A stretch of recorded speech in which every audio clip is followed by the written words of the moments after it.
So I'm sure most of you are well aware just how broken Hitman is in DNF Duel right now, and the really big reason for that is because of his 6M, which is called Caracole. I'm not going to call that for the rest of the video, but if you don't know how to make use of this move, then stick around and I'll teach you how to get the most broken pressure off of it. So the first thing you're going to need to know how to do with this move is how to frame trap the opponent after they block it, because you're +2 but not plus enough to actually dash in yet.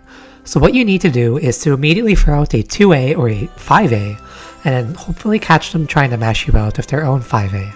Some characters won't reach, so you'll get lucky there, but if you're fighting Vanguard, then you should always try and frame trap them first before going for your mix-ups. If the opponent blocks a 5A, then just loop your pressure again, it's no big deal. If they get hit, well, you get a full Hitman combo, so go have fun with that. But otherwise, once they're conditioned to start respecting you is when you can finally go in and launch your mix-ups. The main other thing you have to look out for here is obviously reversals. Most of them will beat your 5A if you actually go for it, so you may have to sometimes wait a little bit or walk back and look to punish. It really depends what the opponent's habits are.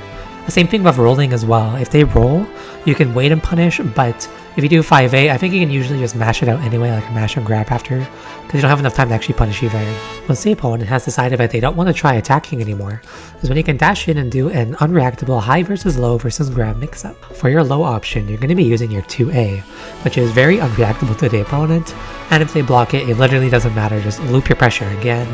And if you hit it, well, you get a really good combo, and they might even catch them delay mashing, which is really good because you get a counter hit combo. Most of the time I'll be going for 2A because it builds up a ton of chip damage, and it can really make the opponent flinch when they see the dash, and the combos are nice. But also, most importantly, it makes them always expect a low, which is when we can start going for overheads. Which, speaking of that, our way of doing an overhead is to do a dash into an instant jump B in the air, which will catch them.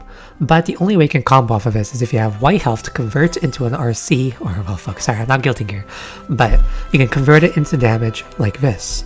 It's very cool, and I don't really choose this option unless I have some white health to convert into it with, because it's really unsafe on block and the damage otherwise is pretty middling, so make sure to save it for that situation. You also have the option to use a run-up and grab here, which is pretty easy to react to because Hitman runs really slow for some reason. Actually, I guess he has a lot of guns, so it makes sense. But yeah, this here is really good as a round ender. It doesn't really give any good Oki or good combos, so I like to save this just if it'll kill, or if it makes the opponent want to flinch in the future. Speaking of flinching though, you can actually try a run-up 5B, which might make the opponent flinch into pressing an attack or a DP or something, which your 5B could beat. It won't beat the DP, but it will beat a bunch of attacks if they're not ready for it. So this could be a good way of setting up your counter hit combos, so look out for that. The main problem for this mix-up is that reversals are pretty hard to deal with. You're going to have to do a dash and block sometimes just to bait these out. But at least if you actually block it, well, you get Hitman level combos, so it's not the biggest deal, but you're gonna have to give up your pressure sometimes to give them a chance to try and do it. But otherwise, yeah, kind of just keep going and loop your pressure over and over, condition them to expect one thing, and then go for another to just keep mixing them up over and over. Consider commenting down below what video you want me to make on next on Hitman. I'll be making more of this in the future, so I'll talk to you soon, guys. Have a great day.